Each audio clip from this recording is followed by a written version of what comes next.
napay mag-winter sport dire. Madungan ka na.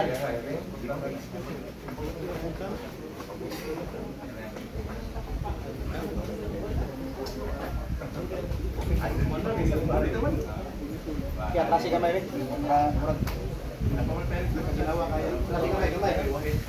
One step backward.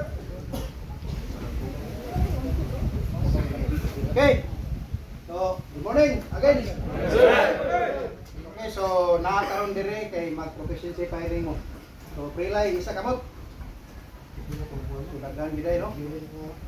Okay, so especially pre-line. Importante kayo ni ato ang safety briefing. Katong na dia.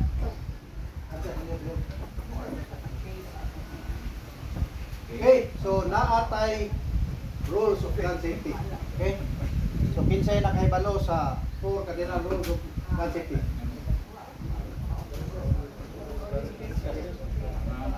Ha? Kusay number 1. Treat all firearm as they were always loaded. Okay? So number 2, unsa man?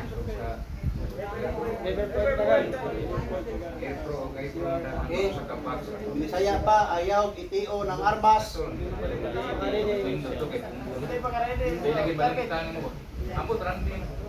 Ayaw itio ng armas. Bisan asa.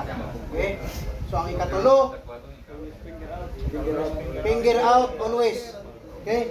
Unya ang ikaupat, be sure of your target and what lies beyond. Okay? So i-discuss na to ang number 1. So unsa may quote pasabot ana? Na i-treat nimo pirmi ang armas na loaded. Ha? Pwede hilaptan. Pwede hilaptan ang armas pero dili duwaan kay assuming na siya na loaded pirmi. Okay? So whenever makakita mong armas in a distance na bisag kahibaw mo nga wala may magasin, nakahibaw mo nga empty ang iyahang chamber, pero wa ninyo ma-check physically ang armas, ang musod sa inyong auto permit loaded ng armasa. So dapat dili binuangan. Okay? Isang airsoft pa, tinuod pa, aron sa pa na diyan. Kaya ang armas, pumubuto, makasamad. Worst case scenario, makaunsa pa man. Patay. Yang makapatay, maunsa man? Piso na sa. Okay? So, especially natas duty. Okay? Outgoing ko, ang mupuli na ko, siyempre ako ito na akong armas niya. Diba? So, unsa may proper turnover sa inyo ang baton? Ha? So, mauna yung proper buhaton. Pero sa both parties, unsa may angay buhaton? Okay? Dapat ini-turnover na ko sa armas, akong i-clear ang armas. Okay? Pinamduman dayon nato ang 4 cardinal rules nga dapat i-treat nato ang armas nga loaded firme. Dayon muzzle in a safe direction. Dapat naa ka sa safety area sa inyong pwesto. Kung walay safety area, adto mo sa bungbong kanang hard wall. Nga in kaso mo aksidente lang armas, dili mo lapos ang bala. Okay? Finger out. O saya ngay buhaton pormero. Magasin mo'y tangtangon gina pormero. Ini troubleshooting sa armas. Kung saya ngay buhaton. Magasin gina tangtangon pormero. Una mo magkasakasa sa armas. Dili kay nagtangag ang armas. Kasa. Clear. Di tanaw ng chamber. Ikasara. Dayon remove magazine. So meaning loaded usa ang armas. So inig hammer down, boom. Unsay may tabo? Boto. Unya gi-break ang roll number 2. Ang muscle dito padong sa pusod sa uban. Pagboto, naunsa ang kauban? Nawaw na mo bangon. Nawaw na mo bangon. Nya ang nakasa, maunsa man? Reso. So mao na consequences. So dapat presence of mind. Okay? Kay bisa na og kapila pa ka maswito permi og ang imong neglect. Di na ba ginamalikayan mo apir gina sa katawo nga abi kay as. So imo na lang i-neglect. Okay? So og nay mahitabo nga insidente kinsay pasanginlan? Ha? Ang yawa. Starring ng yawa, mingon rin yawaan. Wangan yawaan gyud. Clear naman ta to. Di ba? Yes, sir. So presence of mind kay ato ang top priority diri labi na karon nata sa range. Isang safety nato. Dili lang para nato, para pud sa ato ang mga kauban. Okay? So kani, I'll give you an example. So kakita mo nga akong declare ang armas. Safe direction, hard wall. Okay, take it finger out, remove magazine, check chamber. Una-una ha.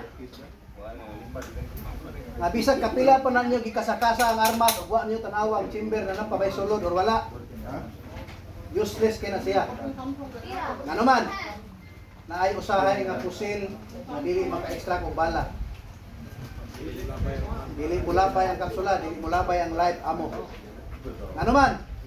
Naay dagang rason ana. Either ang instructor niya hilis na or ang bala buntis na nihuot na sa chamber. Muna hinungdan nga ang yawa mapasanginlan. Okay? Usa karak sa armas as long as nakita ninyo ang chamber nga wala ni bala. Mauna na siya. Kaya unsaon man nimo nga magsigi ka kasakasa. Pero wa nimo tan-awa. Ug ngit-ngit ang area, tikapon ang chamber. So ug hanoy ang tudlo, wala na giday bala. Pero tan-aw mo iya, murag na ni bangil. Okay? Imanay ka na ninyo. So karon nakita niyo ang armas. Akong gi-clear. Ako i-holster balik.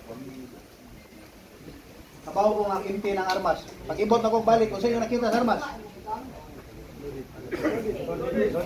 Oh, loaded, yapon. Kay, ang rule number 1 na to, isunsa man? So, maog na mentality dapat. Tungod kay nato ang gihandulan nga ekipo dili ka kumpiyansaan. Okay? Wala na siya sa pana. Wala sa pana. Wala na siya. Wala na sa pana. Naa na siya plastic. Okay? So any question about rule number 1? So procedures number 2. So unsa to rule number 2? Ayaw i-point ang muscle sa bisan asa dapat in a safe direction. Okay? So, ug nata diri sa range, dapat ang ato ang muscle dito ra, down range. Okay? Dili ta mo violate 180 degrees. Samot na ari up range. Okay? So, ug nata diha, kina nakabuksan kita unom? 5. So, magtapat mo, dapat 45 degrees ra. Dili magwara-wara sa armas. Okay? Kan? May question? Man ya? Dili magwara-wara sa armas. Dili ilabyog-labyog ang armas. Kung nata sa pwesto, kana imuhang muscle dapat in a safe direction din permi. Dili kay actos cubicules cashier. Kay kaso mo boto, patay ang cashier. Maunsa ang makapaboto? So, okay? Taliksik. So, rule number 3. Finger out, always good. Okay? Dapat ang muscle, safe direction, load. Iisip na load din ang armas. Unya, ang ato ang trigger finger Na ginasgawas permi ha. Dili kay manita tag suspect. Sa mga naka-trigger finger ina. Bisag mo boto mo apelo karatol. Bidangan dia. So trigger finger out always unless ready na ka mo tira. Ang armas dili gina mo boto di kabriton. Ano si man ninyo? Tayo di boto ang pasingilan din saman. Wa na pod.